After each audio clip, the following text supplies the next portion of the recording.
સુરતના સરથાણા વિસ્તારમાંથી હૃદય કંપાવતી ઘટના સામે આવી છે, જ્યાં જકાતનાકા પાસે એક રત્ન કલાકાર યુવકને બેદરકાર કાર ચાલકે અડફેટે લેતા તેનું ઘટના સ્થળે જ મોત નીપજ્યું હતું. સમગ્ર ઘટનાના સીસીટીવી કેમેરામાં કેદ થઈ હતી. મૃતક યુવક મંડળના પૈસા ભરવા માટે નીકળ્યો હતો ત્યારે આ દુર્ઘટના બની હતી. સુરત પોલીસે ફૂટેજના આધારે તપાસ કરી અને 5 દિવસમાં આરોપી કાર ચાલકને પકડી પાડ્યો છે, જે પેશાથી જમીન દલાલ છે.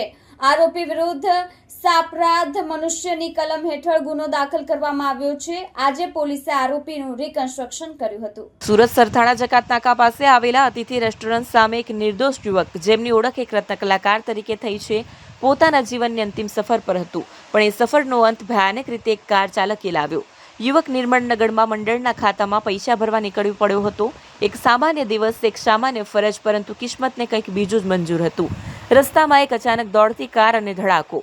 નજારાના સાક્ષી બનેલા આસપાસના લોકો પણ થરથરી ઉઠ્યા. આ સમગ્ર દુર્ઘટના સીસીટીવીમાં કેમેરામાં પણ કેદ થઈ.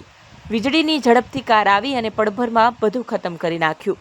પોલીસ તંત્રએ ઘટના બાદ તરત જ સીધી કાર્યવાહી કરતા વિશિષ્ટ તપાસ શરૂ કરી. સીસીટીવી ફૂટેજના આધારે તપાસ આગળ વધારતા આખરે 5 દિવસના સતત પ્રયાસ બાદ આરોપી કાર ચાલક ઝડપાઈ ગયો.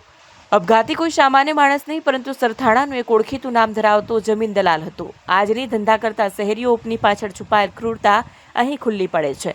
આરોપી વિરુદ્ધ આઈપીસી કલમો સાથે સાપરાધ મનુષ્ય તરીકે ગુનો નોંધીને કાયદેસરની કાર્યવાહી શરૂ કરવામાં આવી છે. આજે સરથાણા પોલીસે આરોપીને ઘટના સ્થળે લઈ જઈ રિકન્સ્ટ્રક્શન કર્યું હતું.